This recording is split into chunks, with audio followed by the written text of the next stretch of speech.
Quote from the book on cost-based price modeling. It determines target prices by developing a detailed bottom-up cost model to capture the entire value chain of a product or service. With this model, we calculate target cost for each value-adding step based on the key cost drivers and also consider overhead and the supplier's target margin. You may know G1 cost-based price modeling under a different name. Some call it should costing, others call it clean sheet. But it always is a pretty sophisticated way of determining the price a supplier should reasonably ask for a part. Either out of an existing site, we call this brownfield, or out of an ideal new site, a greenfield price. In this video, I will talk about the tools behind G1, how many companies tend to develop a myopic focus with it, and how to leverage it across the entire life cycle. Let's get started. Similar to G2 cost regression analysis, G1 requires experts to be deployed. While in G2, mostly math expertise is required, G1 calls for manufacturing expertise mostly. So some of you may have the required experience, but I believe most of you don't.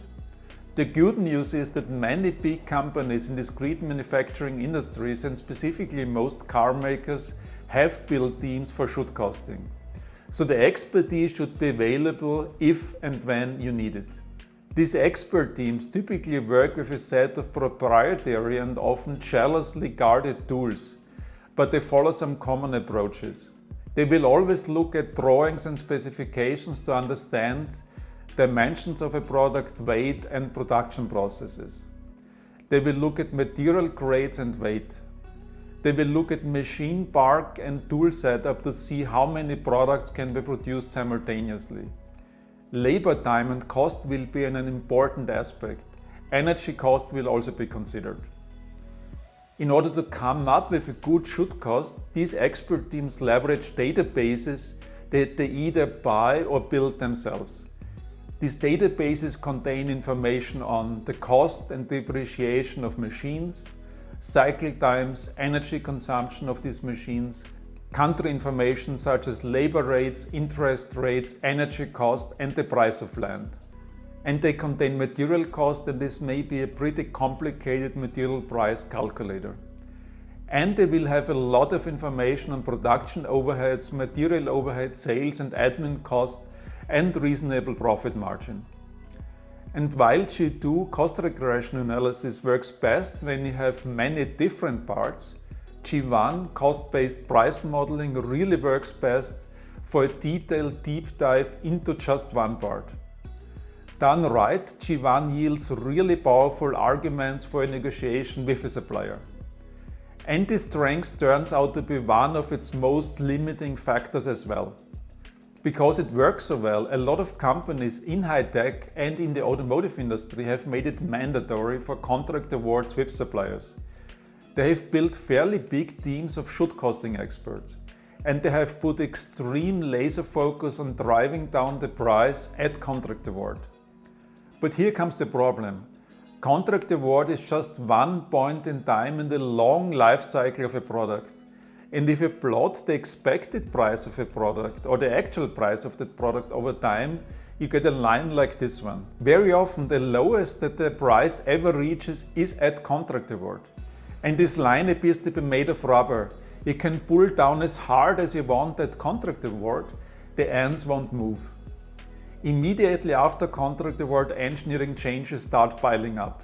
And experience shows that between contract award and start of production, the price on average increases by 7 to 10%.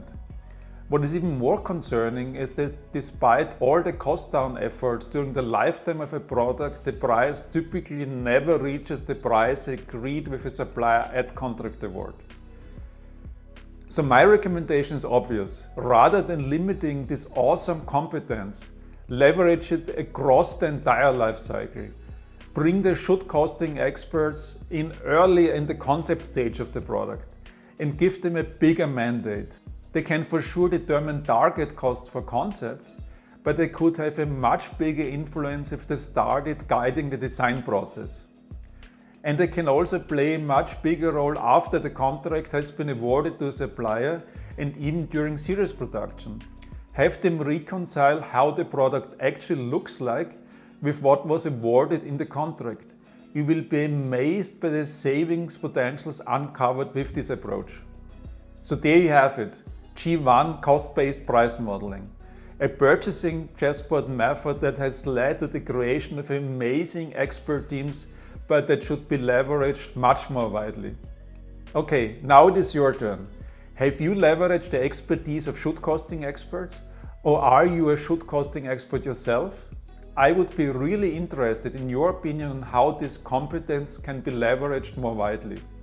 Let me know in the comments down below, and should you have a question, I will get back to you within 24 hours. Thank you for watching, and I see you in the next one. Bye!